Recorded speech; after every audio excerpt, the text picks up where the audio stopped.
Vamos a continuar hablando del control del financiamiento y la regulación de los espacios en medios de comunicación. Este es el mayor avance de las reformas electorales aprobadas, de acuerdo con 2 analistas políticos. Tibia pero no fría, así cataloga el analista político Hugo Novales la consumida reforma a la ley electoral aprobada por el Congreso, donde resalta como gran avance el control sobre el financiamiento privado.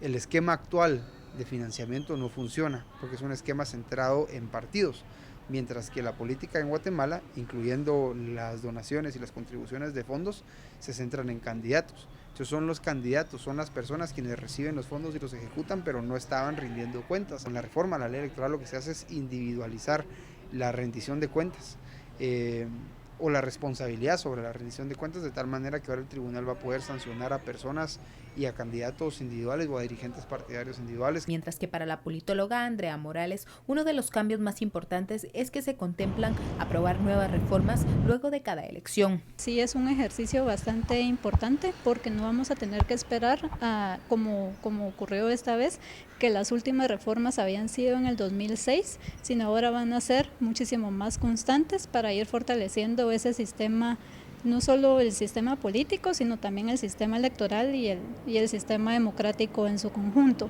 El acceso a la propaganda en medios de comunicación que prohíbe a los partidos contratar espacios es otro cambio que resaltan los analistas. Y se le prohíbe a los partidos contratar.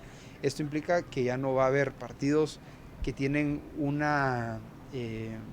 un gasto propagandístico muy alto en los medios de comunicación, como ocurría en las elecciones pasadas, versus unos que lo tenían muy bajo o muy poco. Aunque los congresistas no escucharon del todo la demanda ciudadana sobre cambios al sistema electoral, de acuerdo a los expertos, nuevas reformas orientadas a la democratización interna de los partidos deben ser parte del consenso social. Por una Guatemala en paz, Carolina Leverón y Daniel Ramírez. Vamos a cambiar el tema porque el próximo 26 de abril se cumplen 18 años del asesinato de Monseñor Gerardi. Desde hoy se inician las actividades que conmemoran la memoria del obispo de la recuperación de la memoria histórica. ¿Qué diría Monseñor Juan José Gerardi sobre lo que ocurre en la actualidad? Creemos que hubiera estado presente en el parque para recibir a las organizaciones sociales y populares y animarlas en su lucha por los bienes naturales del país, de los que el agua es uno de los principales. De esta forma, el movimiento Monseñor Gerardi busca mantener viva su memoria, cuyos temas de la actualidad le interesarían de sobremanera si hace 18 años no hubiera sido asesinado por documentar los excesos cometidos contra población civil durante el conflicto armado interno. Y por eso es el esfuerzo nuestro de que la memoria de Monseñor Gerardi no se pierda, porque si se pierde este profeta de Guatemala, este hombre que luchó para que la verdad saliera a luz, se pierde un capítulo importantísimo en nuestro país. A partir de este miércoles permanecerá abierta al público la Capilla San Sebastián en la Catedral Metropolitana, donde descansan los restos del obispo de la recuperación de la memoria histórica. Por una Guatemala en paz, Carolina Leverón y Daniel Ramírez. En noticias del mundo, la Organización de las Naciones Unidas teme que 500 personas hayan muerto en un nuevo naufragio en el Mediterráneo, mientras que Ecuador vive escenas de pánico al registrarse una réplica de 6.1 grados en la escala de Richter.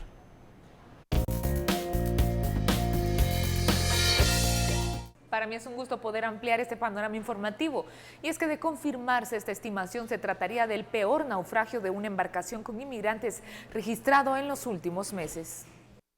Los supervivientes de la travesía han relatado a la Agencia de Naciones Unidas que el pesquero llevó en su interior hasta 500 personas porque los traficantes lo sobrecargaron cuando navegaba.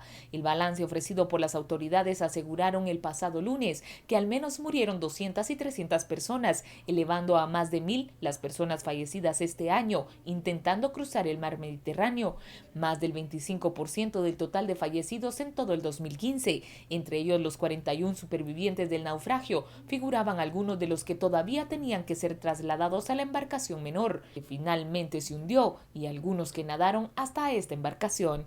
En otra información, un terremoto de 6.2 escala Richter sacudió durante 30 segundos la costa norte de Ecuador días después del fatal terremoto de 7.8 que ha dejado al menos 525 muertos y más de 4.000 heridos en el país, así como cuantiosos daños materiales.